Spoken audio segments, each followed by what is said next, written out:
switch things around. So thank you for being here. Thank you for waiting. If you waited for us, we appreciate it. And we're just so happy to be able to be with you, and we're live. So that's even better. So thank you so much. We have today a really wonderful panel of women who this discussion is going to be close to their hearts. So I want to just make sure that you know that you're in good hands here. We have Catherine Laws, Sunday Gilchrist, and Lorna Champion for Change. There she is. So grateful to have you all with us. And we have some interesting questions that we're going to be discussing today about grief. And the reason why I put that doorway there is because grief is often thought of as like a stopping point, but I really see it as a doorway to deeper healing. And grief doesn't have to be from the loss of a loved one. It could be loss of a lifestyle. It could be some loss in your life that's created a situation where you're in grief about it. It could happen when you're very young. It could happen when you're older. It could be something you overheard. It doesn't have to be something that's like up in your face, but for some reason it's been taken on and now it's causing this experience of grief. So thank you all for being here. And I'd love to hear what you have about grief that first comes to top of mind for you. What do you think about grief? And Sunday, we'll start with you. That's okay. Thank you. So top of the pops for me is about feelings. So through the experience of grief, I had to learn about how to handle my feelings, and the tsunami like surges of internal pain, which is way more than, well, it was way more than anxiety or just going to adjust my glasses here so I don't get that glare. Way more than anxiety, on a par with depression. And in fact, I thought I was depressed. And then when I realized it's grief, processing and learning my grief song, learning how to process these feelings out of my body, which involved my own unique style. As my experience is that everybody does it differently, and I'm noisy and messy, and who I could go to so that I could be, I needed witnessing, I needed holding when I was in those spaces of passing. It was almost like giving birth to something.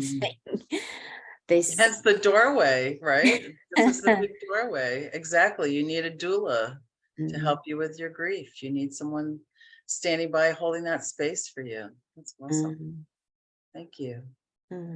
Was there more that you wanted to say? Yeah, no, thank you. That'll do for now. Yeah. Lorna, Catherine, who wants to go?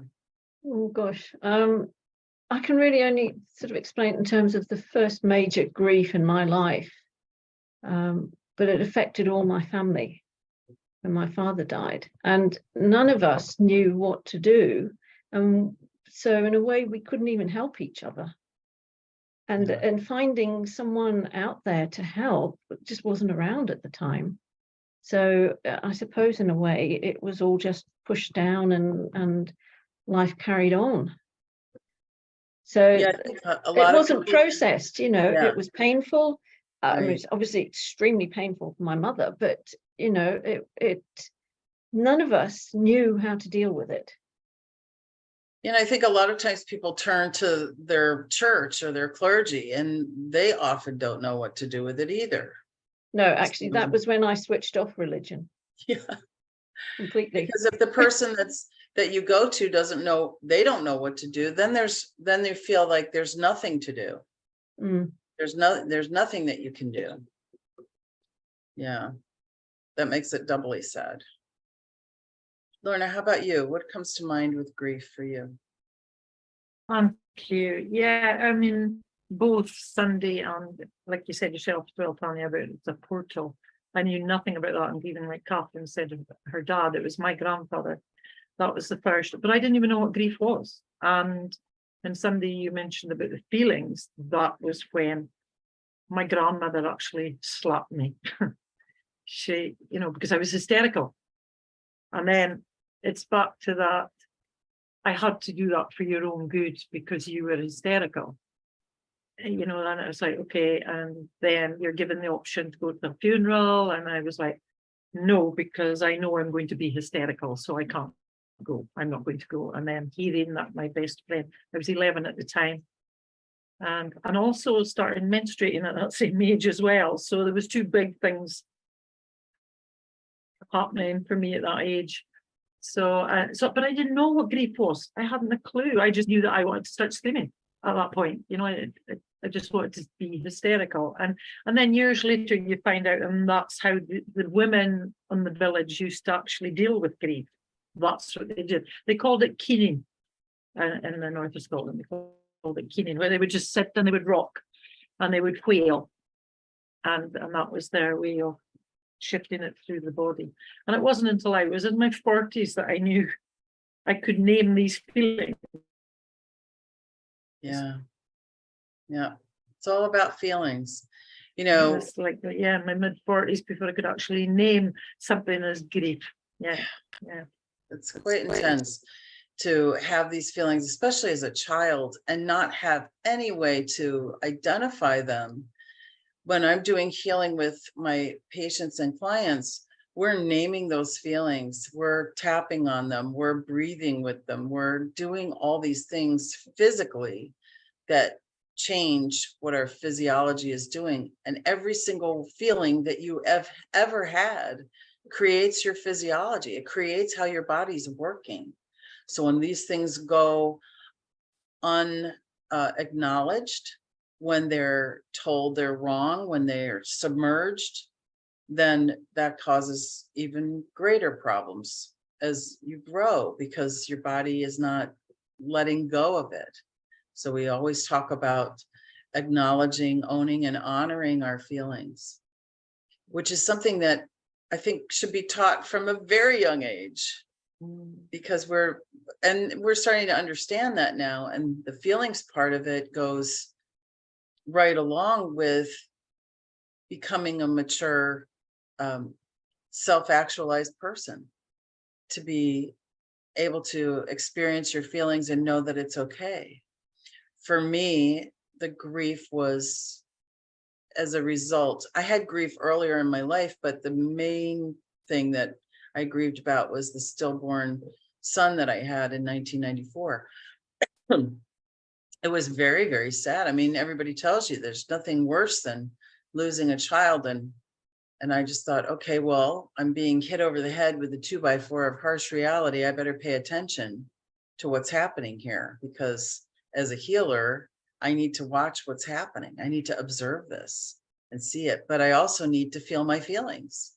So I was in a very good place to be able to do that, because there were so many people around me that were like, go ahead and feel how you feel, especially my husband. So that was really, really helpful.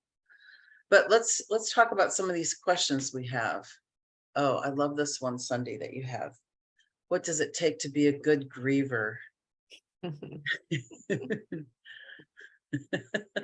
I love that question, because I think about the silver 10. I think about women coming around to hold us in our space, to be able to have those feelings. And that's what the silver 10's really all about, is that support system. Do you want me to, what makes a good griever? Yeah. Well, I thought you might like. So I thought, there was something else that just popped up around this feelings thing. Like, so I remember when I was young, you can see, looking back, moments where you've had a loss as a child, and how very often my experience and my understanding is that when we lose that first special cuddly toy or thingy blanket that we have, there's so sort of like, either we get a replacement or we get shushed, or like, it's not actually, I think perhaps children's pets are probably the thing that we'd start to practice grieving. But even then, I don't know if we actually get those incremental little steps as little people into bigger people, because then what makes a good griever? And it is about practice. It's about having a grief practice.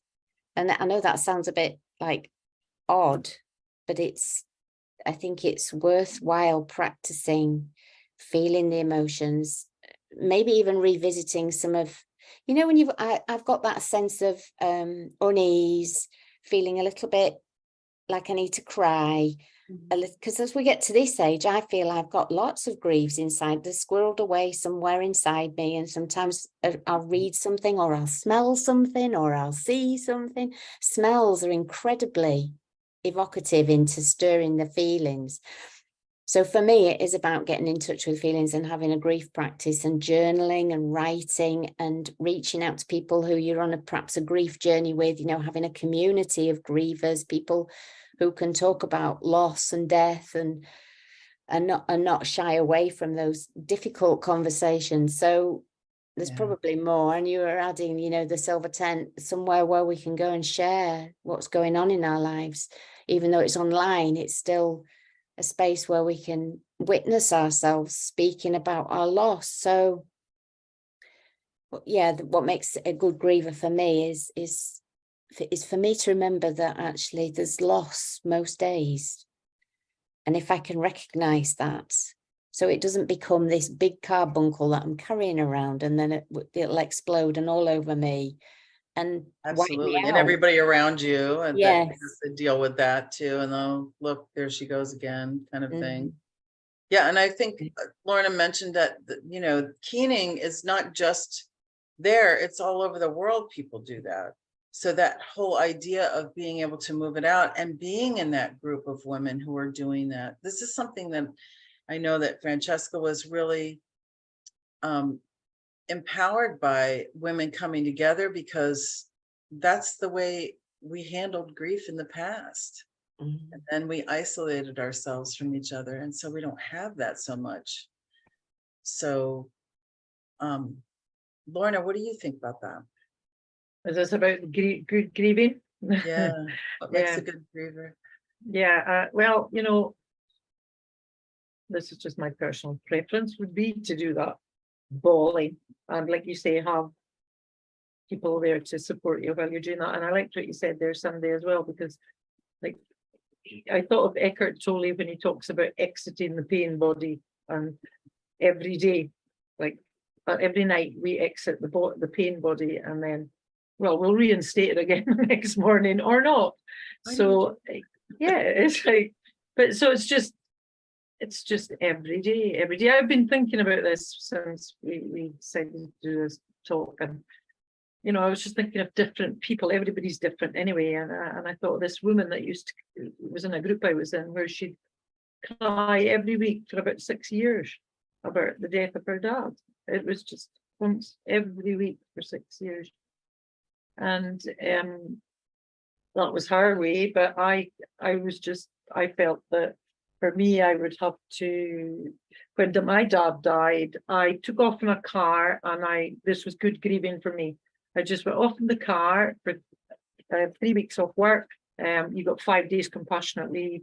And I felt I did more grieving while he was alive. I think that was one of my questions. It was like grieving for somebody while they're still here, rather than when they've passed over. So I found it a lot easier once they'd passed than when they're still here. I mean, it's been Very I interesting. find that pain, that emotional pain, is harder for me personally when somebody's still here than from when they've passed on. I find it easier to grieve once they're out of the suit. I think so suit. too. That's but then true. again, I've never, I've never sort of lost a child, for instance, or like you said something about your pets. I used to howl about the least little thing. I howled, and I'm really aware that the women around me couldn't deal with that. They just would have to, oh, here she goes again. You're too highly sensitive, Oh, stop right. that crying, stop that bawling, it's like, but for me, Yeah. it was easier to scream it out. So I don't know if Yeah. that answered the question, but. Well, I think it does. I mean, getting it out is really part of being a good griever. Get it out of you. Don't let it sit there and fester. Catherine, what about you? Oh gosh. I think for me, I've most probably not been a particularly good griever, and I've held so much in my body that it affected my body really intensely. Now I can bawl and scream and, do all those things, but also, and I'm sure we'll come across this in other questions, be able to look back at it from a different level, so that I'm looking at it from above rather than being in it, because most of the time I'm in it. I'm so empathic and watery that I absorb. I remember actually it was at my ex-brother-in-law's, but from my ex-husband's side, at his funeral, and we were talking to his sister, and they ran a pub, and she was behind the bar, and I actually felt everything. I almost felt as though I was losing my man as well. It was like I could feel everything she felt, and it was like, oh my God, a lot. So I tend to be sometimes a bit too open and absorb all of those things. Even where I live now, very close to a point where a lot of people go to leave, and I pick up on that sometimes, and it is so intense. Yeah. People are choosing to leave. Yeah. You're where you live. Yep. It's one of these spots in England. Yep. Yeah. I see Coast Guard helicopter most days. I see that it's just there, and yeah. Oh my gosh. Yeah. So there could be like a consistent group of people standing there grieving those who have decided to take that route. Yeah. It's very, there's a sea of feelings out there. Yes, definitely. Sea of grief out there. It's covering it's actually covering what the water covers 7/10 of the world, something like that. So does the grief. And also, when you said about the good grief, it's like, there's been certain circumstances in my life where I felt to leave a situation would be better for everyone. And I thought that would be good grief. But I realized later on down the line, I hadn't actually processed that at all. Because I didn't know it was that you could have a good grieving for something that would be right for the people involved. Does that make sense? So yeah. It does make sense. Then because I hadn't dealt with, like Catherine said about being held in the body, because it hadn't been guided in a good way early on, say like when my grandfather died. If that had been guided, maybe I wouldn't have reacted in my adulthood. Right. When people, what I found is that when people are reacting so strongly, like say to their pet dying, it's really about something that happened way long ago. And now they're letting it out through the pet. It's not the pet that they're really grieving. It's the loss of their innocence. It's the loss of their parent. It's the loss of their friendships. It's a loss of, why do we have to move when I had this really good friend and then I had no friends? It's all these losses, and then they all get put on the pet. These pets have a lot of work to do for us, right? And so when I see somebody or we experience this, when you're overwhelmed by emotion and it doesn't match what's going on, not that it's bad to grieve your pet. I'm just saying when it feels like it's not in line with what's in reality, then it's something. That's why I say it's a doorway, because here's all the grief, and we're going to work on all of that. We're going to let all of that go through the door, all of it. And so it's not just that one thing that's happening. Can I share a funny story? Because it's sort of linked in. So one day I'm just in my local town here, and I don't know if you've ever experienced that uprising of energy and you think, shit, it's coming. Mhm. It's really coming, and I've got nowhere to go.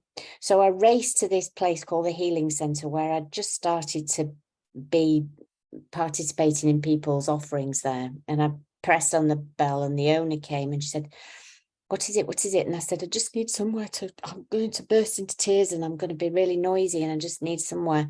So she said, "Well, there's nobody here, just, go upstairs." So I'm racing up the stairs. It's 2 flights in a very old Victorian house.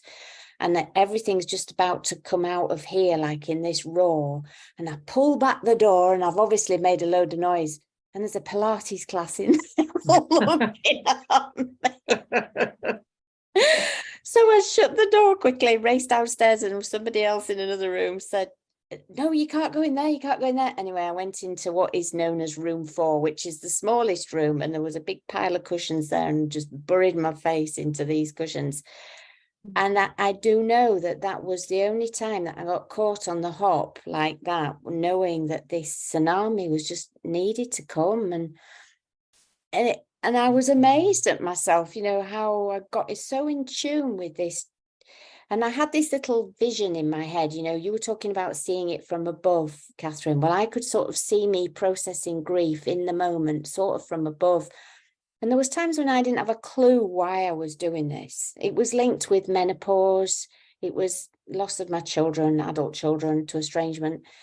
It was all sorts in those sort of late 50s, my late 50s, when I was just going through this huge cleansing. And and I had this little scenario where I'd think, okay, the doorway's open, what you were saying, Tanya. And it was like all the old griefs would say to one, "The gateway's open, boys. Come on, she's at it. Let's get out of here. Let's get out of this body we've Yeah. been there for so long." So all this stuff would come charging out, and I used to think, "Oh, I'm putting poison in the planet, I'm all this bad energy." I had all that going on at the time. So I created this chute that actually goes in, sort of slide thing, where everything jumped on there and just shot into Mother Earth and got composted down. So this energy went into Mother Earth. So all this is going on in my head whilst I'm processing all this noise. And it's quite deeply uncomfortable when I'm doing it. And I haven't had a big one like that for ages. And I do recognize the healthiness of it, and it doesn't have to be like that for everybody. I recognize that, and yeah, but thank you for letting me share that. That's great. Little story. I love it. That grief is different for everybody, but here's the thing: is in my case, I had 2 pastors for my in-laws. Both my mother-in-law and my father-in-law were pastors, very intellectual people. And my father-in-law used to say, "We walk through the valley of the shadow of death. We don't pitch a tent and live there." And this is what I think a lot of people do, is they're like, "Oh, well, I'm in grief, so I'm just going to pitch my tent. I'm going to live here from now on." And that's not what we're meant to do. And I love when Catherine was talking about the big picture, because when we look at the earth, when we look at how much grief there is in the world and how people are not moving through it to the other side, I mean, we should be going out the other end of the valley, skipping and whistling a happy tune. We leave it there. We don't have to take it with us. Are there times when I still grieve my son? Absolutely. And I'll carry my pillow around and I'll hold that pillow and feel the weight of it. Are there times when I grieve the loss of my mother and my mother-in-law, my father-in-law? Yes, of course. But like Lorna said, it's so much more grief when they're still here, that we can't be together more. And I feel like after people pass, that we could be even closer with them than we can when they're here, because now we don't have all the stuff in the way of us being able to love each other. That's my thought about it, is like, it's so much easier because there's not all that relational static that happens in life. So it's actually somewhat easier. So I kind of agree with you, Lorna. It's easier after they pass. Because when they're here, you can see all the things that are wrong with the relationship, and, "Oh, I wish we could just get together, and couldn't this be better?" Maybe. And then other times it's like, that was the one person that understood me. That was the one person, and now they're not here, but now they're everywhere all the time. Depends on what you believe, really. Catherine, Well, what do you that was think for about me that? when I was my dad. I was doing my Reiki, and the woman that was tuning us said, she described Dad, and of course my logical head's going, yeah, okay, she could get that from just looking at me, and then and then she said something that he would definitely have said, and I just burst into tears. And although I thought I'd done my grieving, I just was like, whoa. And I didn't really know what was happening to me in that moment. Like you say, Sandy, it was like a tsunami. It just started coming up in that moment. And I thought, oh my God, there was more there to come up than that. And then there was another time when it was Father's Day or something. And I was just out shopping and I didn't even know it was Father's Day. And I saw the Father's Day cards. And I went, he's not here to get a card for, because I was always the one that sent the cards. And yeah. And what's the problem with crying anyway? Cuts you out anytime. Right? It doesn't matter if you cry. Crying is cleansing. What's the It problem? tends to be People have music for me. crying. It does tend to be music for me. There'll be a song can come on and I'll associate that to somebody, and that does. People always usually it's apologize happy for tears. crying. Yeah, Happy and people tears. are apologizing for crying, apologizing for being emotional, for crying out loud. We're people. We're human beings. That's the way we receive the world, is through our emotions. If you can't express your emotion, that, apologizing for being emotional, no, you should be celebrated for being emotional. It's okay. I mean, to a point. Obviously there's a point where it's like, okay, now it's just not healthy for you. But Catherine, tell me what you feel about that. Oh gosh. Yeah, it does become unhealthy when it's held on to. I know I held on to that grief for my father for a very, very long time. But there was a point when my boys were at school and we moved them to a Steiner school, a Waldorf school. And I realized that actually he was there with me, because everywhere I looked was his name. It was like the little, because it was in the countryside, the school was down a little lane, and opposite was a small building associated with an old hospital up on the hill. And it was called his name, Stanley House. And I thought, oh my God, yeah, that's right. And I found that actually I found more and more, I found his energy there. And the same thing happened with my mother. She sank into dementia. So in a way, there was that loss already while she was still in physical form. So when she actually passed over, it was sad and I cried, but it was more that for her, I knew it was a release. And I have had some fantastic releases of grief for her and with her. But seeing her just, whoa, literally driving off in an old car, because she's now released from all of that and from all her grief. Because I realized actually that she had carried so much grief herself.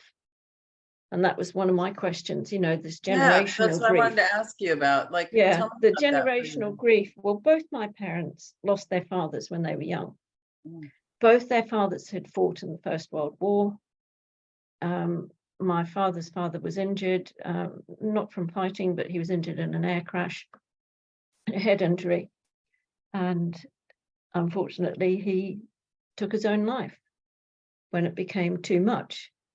My father was only 11 and was the only male in the family. So he became the man of the family at 11 and had so much put on him.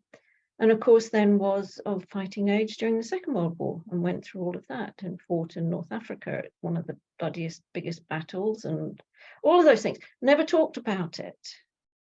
But my mother had lost her father when she was about 6. And for him, he saw her as his saving after the First World War. She was his little girl. And so for him to disappear, so soon. So neither of them had this male energy coming through. And then, of course, she was involved in the Second World War as well as a nurse. And then after the war, her mother died. And then she had her first child. And then 3 years later, they moved to New Zealand, the other side of the world. So she had this loss and loss and loss. And then I was born. But she had a miscarriage before she had me. So there was another loss. And it was like, I realize now that actually, for some reason, I feel as though I've been carrying all of that. But I've managed to, I think, release it, you know, to find that whatever any of them went through, they were just dealing with what life had thrown them. And I can look back and love them all, you know, because I can understand now where all of that came from. But I feel that there was this underlying thing that was never talked about. Never talked about.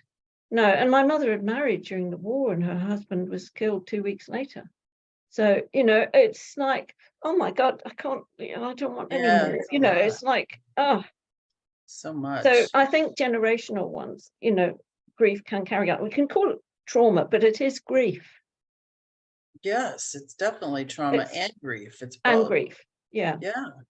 It's interesting to me because, you know, when I'm working with people and we're doing theta healing, we're working on ancestral grief. We're working on that stuff that comes through the DNA of people who have had generations of loss, just like you're saying. And in the United States, there isn't anybody here that either left because they didn't have anything, had to come here because they were forced to, or had their family killed off. Everybody. So there's all kinds of ancestral grief going on. And it does seep into our DNA after generations of here. I mean, how many times do you have to hear the story? And then it's subconscious. So now you've heard the story of your mother having her husband die, you know, 2 weeks later, did you say? Yeah, 2 weeks later. I mean, I didn't even know that till I arrived in England at the age of 19. Right. And so this is just stuffed in her, but yeah, energetically, we know we're passing that energy around all the time. Yeah. So there it is. And she could never talk about it. She never talked about it. And avoiding it wasn't until helpful? I was looking after her, or, you know, living with her. And she'd tell me about these really intense dreams she had where she remembered events, you know, and she'd talk about things, you know, and I just let her talk because I realized that it was finally coming out. Yeah. Yeah. It's pretty amazing what we find out later on when our parents are older. Amazing things that they live through, but they just, we are having this awakening now where people don't want to suppress their feelings anymore. They don't want to submerge and have it become a subconscious pattern that their body does that shows up in their life in all kinds of ways because they haven't dealt with it in some way that they need to. I mean, we have all these techniques and modalities and ways of doing things that all lead back to us being supported in a group, or at least with another person who helps guide us through. That's been the work that I've been doing for ages. I know you all too have been doing that. And the more of us that are doing it, I think, well, there's got to be a tipping point in there somewhere, right? Yeah. There's so many people doing the work of clearing up this old pain. It's strange, isn't it? I think, you know, just a couple of minutes ago, I think you were saying, you know, that the collective grief, you know, and it seems to me that we are scared of our feelings really, and to let go, and will we get sweat? This is probably why people keep it suppressed, you know, or pretend to be happy, you know, that spiritual bypassing thing. And yet not getting stuck in the mire of it. You know, it's a dance, isn't it? It's a grief dance, you know, it's like, and this collective grief, you know, everybody's walking around on the street and I think, well, you know, everybody's got a loss and we're all just, but this fear, I think, of being swept away by our feelings, I think is, you know, when Princess Diana died, you know, the amount, and again with Sinead O'Connor that's just recently died, you know, there's a massive sort of outpouring of realizations and people sharing things, and you know. Absolutely. I mean, she was such a pioneer for that, and yet there were people already suffering and knowing that what she was saying was true. It was true. People were getting hurt. Children were being hurt. And, you know, as it starts to come out, then we start to see like how many people are walking around in this incredibly heavy grief over their childhood that was destroyed. And the fact is that we have to be able to say how we feel. We have to. I know a lot of people, and I tell this to people, your feelings will not overwhelm you when you have somebody here that's helping you move through it. There's so many techniques. I use a lot of emotional freedom technique to help people dial down what the physiology is while they're expressing their feelings. So you're expressing your feelings, and at the same time, you're tapping acupuncture points, places where life force energy is moving through. And so even while you're having the feeling, and you might be sobbing your eyes out, and you're tapping at the same time, it's helping to bring it back into a normalization of that feeling. So yeah, you can be angry and swearing and tapping and have everything kind of settle. It's kind of amazing what we have available to us. It's theta healing, it's tapping. The other technique I use, bioenergetic synchronization technique, is working on subconscious emotional memories that are overriding present time, which is why people feel like I'll be overwhelmed if I let this out. I won't be able to handle myself. And yet what we're doing is coming at it completely sideways. So they didn't even know that's what they're really thinking about. It's kind of interesting. I just had a patient on the table this morning, and I said, I want you to think of a positive feeling of trust. Well, you know how everybody says this to me, trust. Well, we all do. We all have trust issues. Many people were dropped as a baby. I mean, there's your trust issue right there.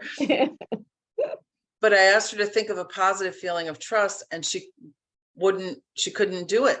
And I said, now I want you to tell yourself, when you start going down that road of how I don't have any trust and I didn't trust that they were going to take, I said, then bring yourself back to, no, I'm looking for a positive feeling. So you're looking for those times like, I trust that summer will follow spring. I trust that night will follow day. Something simple. But they're looking at that relational kind of thing, and they get really stuck on that. And it's really just find an example of a positive feeling and see what you skip onto through it, skipping this stone through your life of, when did I feel trust? When was the first time I felt trust? It's an interesting exercise, and it clears up what's going on. I have another question here that we can talk about. Can grief be for things or places lost as well as people in similar process be worked through? I think so, yes, obviously. Yeah, you can have a grief for a thing or a place. I grieved my grandmother's house. It got sold after she died, but I smell toast and coffee. I'm right back there. Toast and coffee at the same time. It has to be at the same time. And then I can feel her presence too. Yeah, well, So- I grieved New Zealand, you know, very intensely for a long time, and I didn't go back for 35 years. And you know, I just had to see a picture on a film or something, and I'd be there, and I'd think, oh, you know. And in fact, when I was back there and I was driving around, apart from really feeling the physicalness of the landscape, I actually had my father there as well, which was wonderful, because I'd go, Dad, do you remember that? It's just the same, you know, whatever. So that was good. But the one big thing that I've grieved is I built a house there, and it was like another child. It was my creation. And I've no idea if any family will watch this, to hell with it now. But since I came back, because something went wrong with the finances,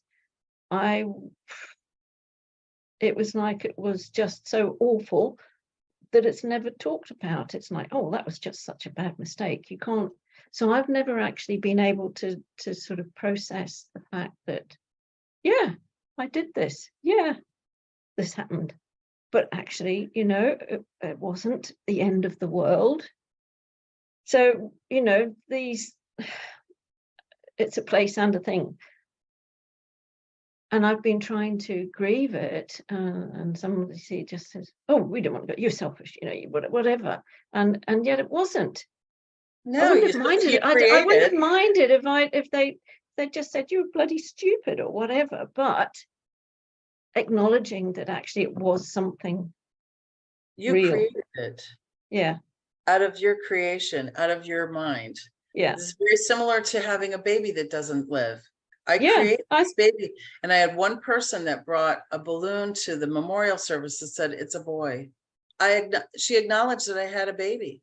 I mean, that was a big deal. I never had a baby before. So just like you, like, what's the thing that you've created and it's discounted because it didn't work out? No. yeah, no, Created that, it. yes. So that was my big thing. Yeah, apart from a few, you know, little things, but I think that's the major thing. Yeah, Do you have a picture of it? I do. Yes, I can walk through it. I can be walking through it now. You know, I can feel it. I can feel the energy in it. And then everybody who visited it sort of just came and went, "Wow, what a beautiful, serene, calm house." I mean, I didn't have children in it. I did have 2 little cats, and then unfortunately one of the kittens was killed on the road outside. And I know I didn't really grieve her either. You know, but it had such fabulous memories. Oh, yeah. Even for just 2 years, it was just like, wow.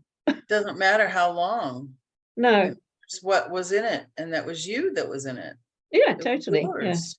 Yeah, absolutely. These things are so important for us to share, of like, here's something I did, here's something that I created, especially if it's your own, out of your own head, out of your own creation, that you did this. It's amazing what can happen when you acknowledge the amazing. I mean, you're creating all the time. Trying to, yeah. I mean, I am a creative person, yes. So and it was my original training in architecture.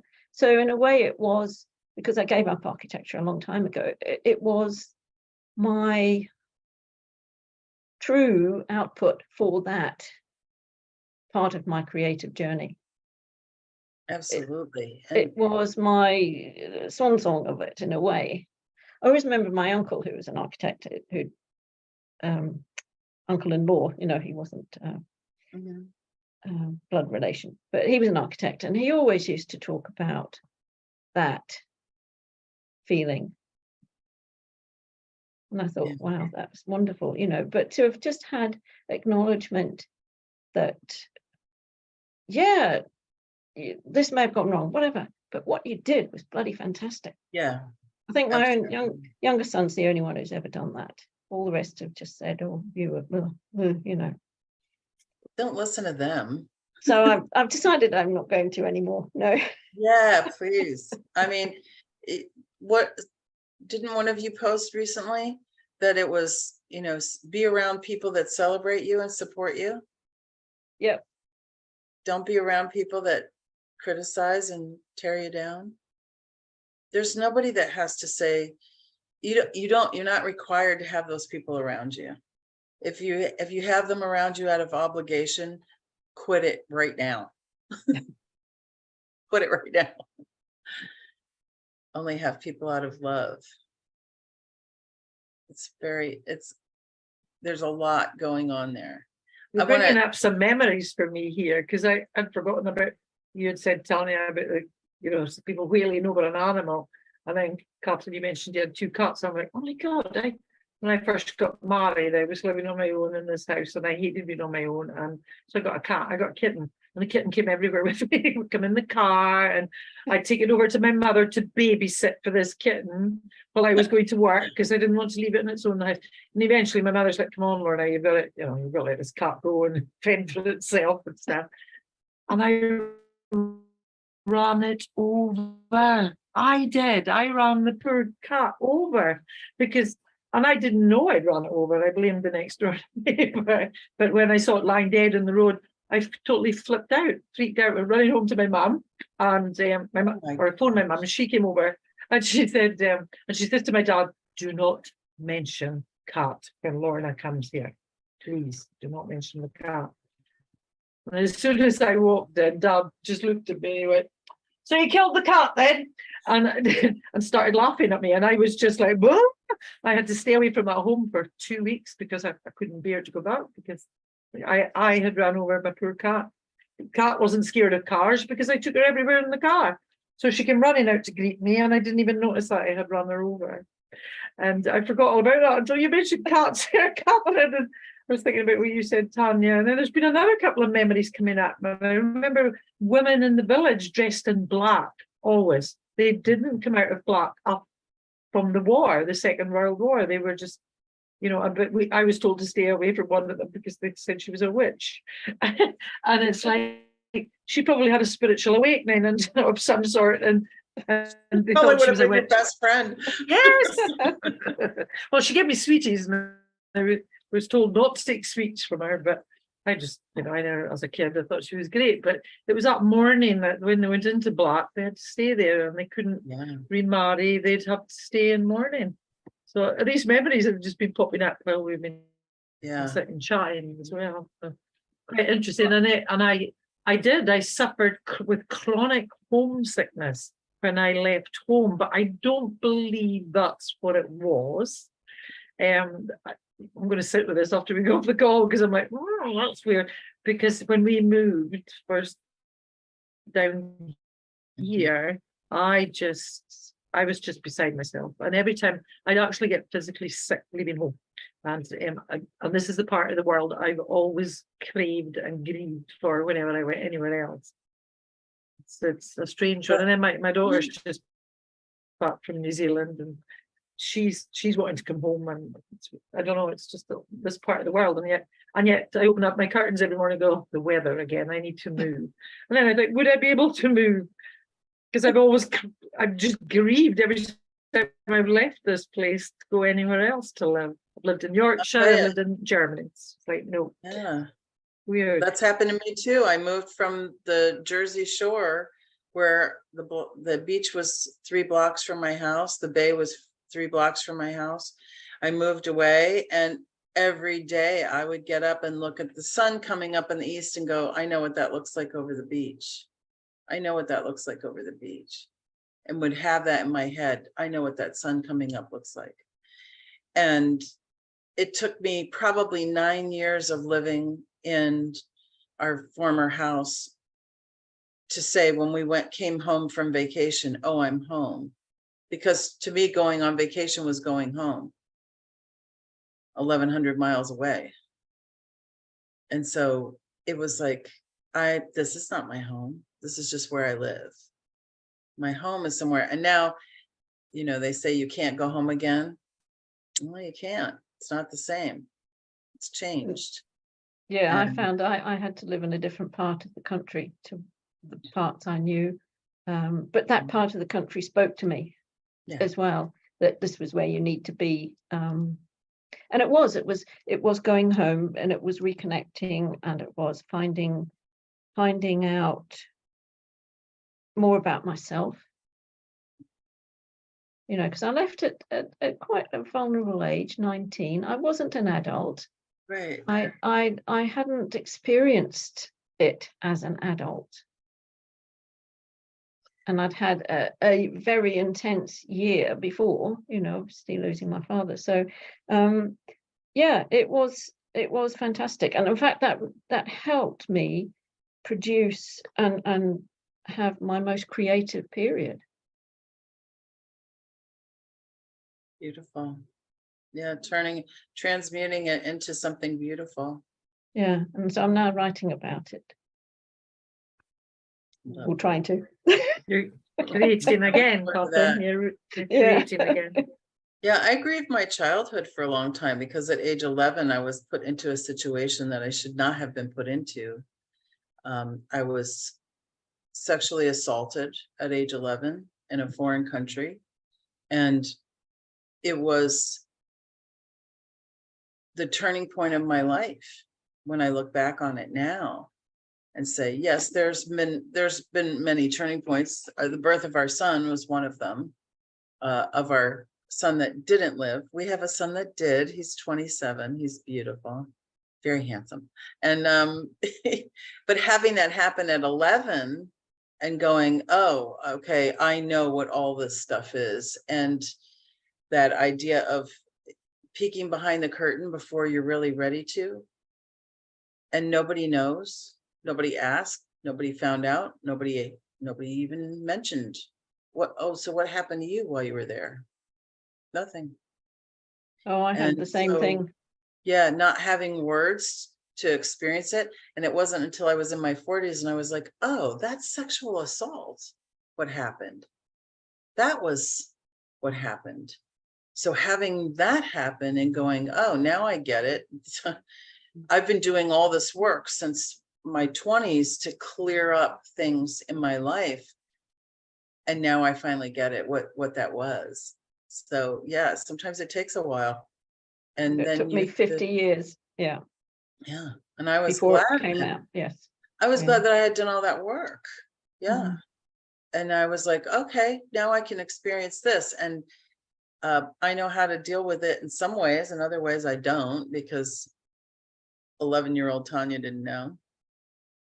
So I grew myself up and went, oh, I can work on this with all these people I know who are healers. So I get to go to these people and say, let's work on this. I need to deal with this and see it that way. And that happens to a lot of girls and boys too. You don't find out until later. Oh, that's what happened. Interesting.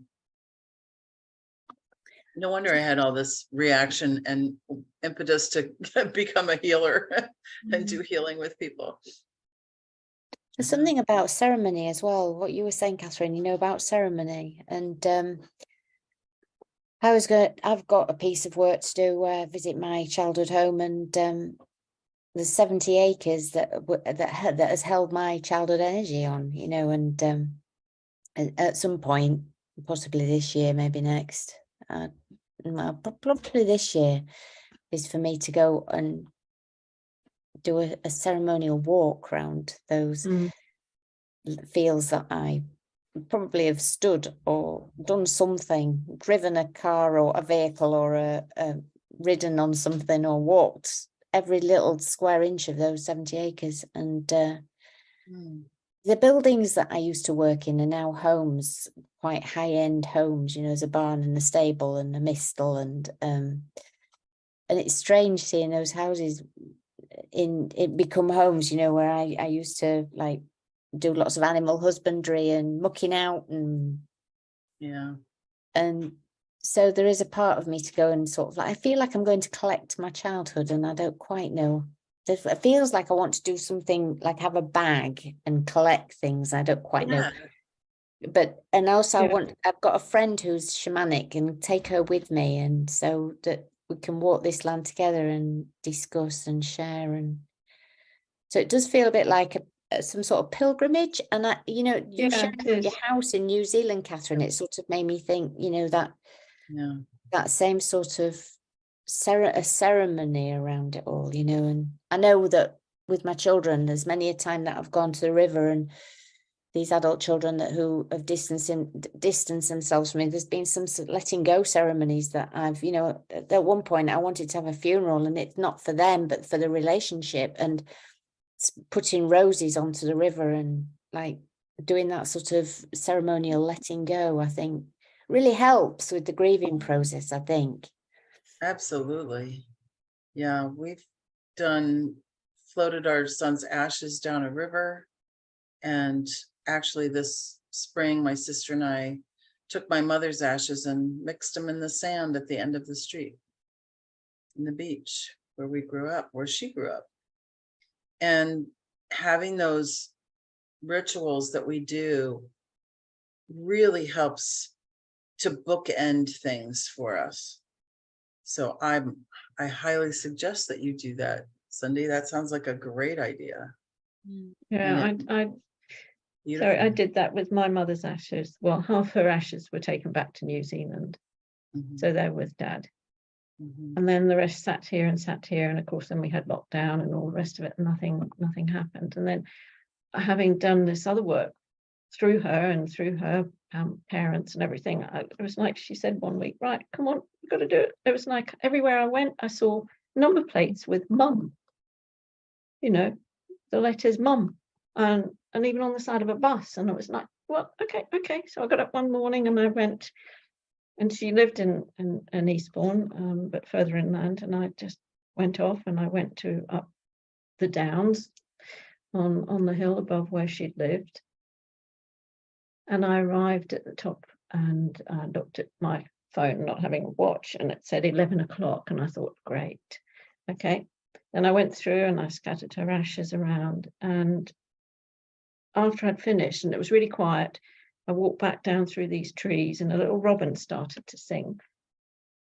And I looked at my phone and it said 11:11. Oh, And this was on the 11th of the 11th. So it was Armistice Day in England. So it was very pertinent, 11th hour, the 11th minute of the 11th hour on the 11th month and all the rest of it, 11th day of the 11th month. But when I walked back round the hill, I love that. Cloudy day, and suddenly I sort of saw, the sun had sort of broken through, and I looked back around me across a field with some sheep and through a gap and some trees and across a cemetery, which there, and the sun was lighting up the house that she'd lived in with my stepfather. It was like, what? It's it was like full Technicolor. And then I went round the corner to a little plant nursery, and this was November in England, and there was this white iris in full flower, just one white iris. And I went, oh, okay, Mum, right, thanks. Yeah, that's what you wanted, because she'd loved irises. And when I was about 6, I cut one of them and took it into school for a flower competition. Didn't ask her permission. And it won, an old coin's either a florin or a half crown, and when I got home from school, she was really angry with me. And I said, but Mum, it won, and I've got this money. Anyway, so it was her personal message to me, just to me. And then later on that day, that's when I woke up from a snooze and I saw her just driving off, smiling and happy in this old sports car. And I thought, she's released now, she's processed whatever she needs to, off she goes. So, I mean, that was pure magic. And that was my little ceremony. And I know I didn't involve the rest of the family, but she asked me to do it. But I took all of them with me. I took all their energy. When I set off and got to the top of the hill, I actually said, right, you're all here with me doing this. Lovely. that's so beautiful, Catherine. Thank Do you for know what I love sharing. about that 11:11, Catherine, is that every time I hear anybody mention it, I just see these doors opening. Like Yeah. Tanya mentioned it being And the fact that a robin portal. sang, That's because what I a think robin when I think is, of 11. yeah, it Yeah. was just wow. Perfect. It's like a perfect little movie, what you described, of how we can really be close to our loved one and honor them after they pass. Thank you so Yeah. much for sharing that, Catherine. That was just beautiful. Now I'm going to look for white irises. I don't think I've ever seen a white iris. We have lots of them, but not white ones. No, it was pure white, just all Pure white. white. Yeah. Amazing. And there was another plant behind it called angel wings. Beautiful. I'll have to look that one up. We're getting close to our hour, and I would love to just share a funny story, and then do a little prayer for everyone. That's okay with you all? Great.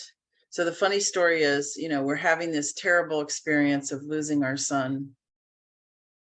And it's tiring to be in grief. And people come and visit and they are crying and kind of want you to cry with them. Like, you're so sad. And Ed and I are not very sad people. We're just normally pretty happy. Well, he is. I'm kind of moody, but we're having this, we just needed some relief from the grief, right? Just like, can we just have something fun happen? A friend of ours showed up with terrible tooth pain and a box of stuff for us, trashy magazines and some wine. And it was so good to be able to help somebody else in our grief and know that we were helping him get through his tooth pain. But we're laying on the couch watching television, and a commercial came on that said, "There's nothing worse than a yeast infection." And we went, "Oh, thank God we don't have a yeast infection," because apparently what we're going through is not even close to having a yeast infection. So we were rolling on the floor laughing at that. And it just, sometimes you just need a break from being sad. So I am all for gallows humor. Doesn't bother me at all. And it's very important to have something to laugh at, because it is a good healer, one of the best. So do you feel complete? Yeah, thank We you. could go on for thank another you. hour, I'm sure. But so let's all take a nice deep breath. Imagine that you're breathing up through the top of your head, up through your crown chakra, up into love, light, source energy, up into the center of the universe, wherever that is. And as you exhale, let that energy come back down through all layers, all levels, down through the center of your body, down through all the chakras, down through your feet, down into the core of the earth. As I say these words in the I am for everyone listening. God is all there is. Love is all there is. Light, life, and source energy is all there is. And I recognize right here and right now that I am one with God, love, light, life, and source energy. And I'm never, ever separated from this energy. It's in every cell, molecule, and atom, and all the space in between. And if I feel separated from it, I know it's a false feeling. And all I have to do is breathe in, inspiration, inviting spirit in, and exhale gratitude. Thank you. I'm so grateful to be able to have this conversation with people who support the grieving process, with people who love to help. The helpers are the ones we want to watch.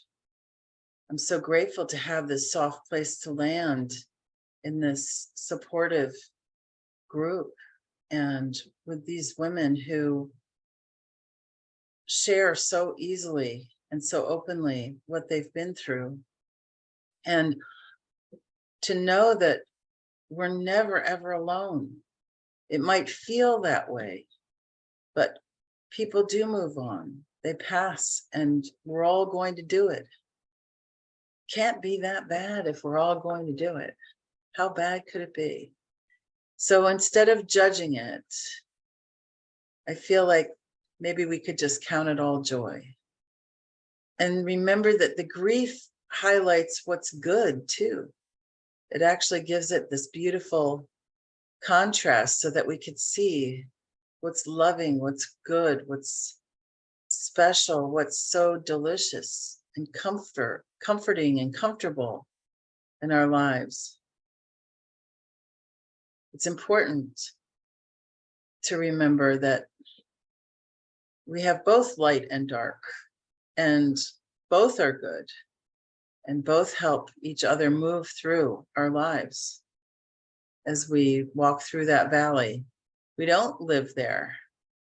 We move through it. We find a reason to move on, knowing that as we do, we're growing and maturing and becoming the infinite beings that we already are. We're waking up to it. And I'm so grateful for that. I'm grateful for all the contrast here on the physical plane so that I can see what I prefer, what preferences are mine, what is okay for me, what is not okay, where are my boundaries. And I'm grateful for those who are cheering me on behind that thin veil, all my guides, my guardian angels, my spirit helpers, those loved ones who have passed on before me, who are cheering me on from there. Thank you, thank you, thank you. And I authorize my subconscious to let it be so, to dissolve any constrictions or contractions that are keeping me from my highest good. Bring them forward and let me experience them in a safe and loving environment. I say that it's so, and I let it go, knowing that it's already done. Thank you, God. Thank you, God. Thank you, God. And so it is. And when you're listening to that prayer, you can change any of the words you want. Thank you so much for being here today. Thank you for sharing yourselves so beautifully. I just want to make that movie, Catherine. That just sounds awesome. Such a beautiful picture of that. I want to go on Sunday's quest with her to reconnect and release. And I want to go see Lorna so badly. And I'm here in the US. So someday I'm coming to you,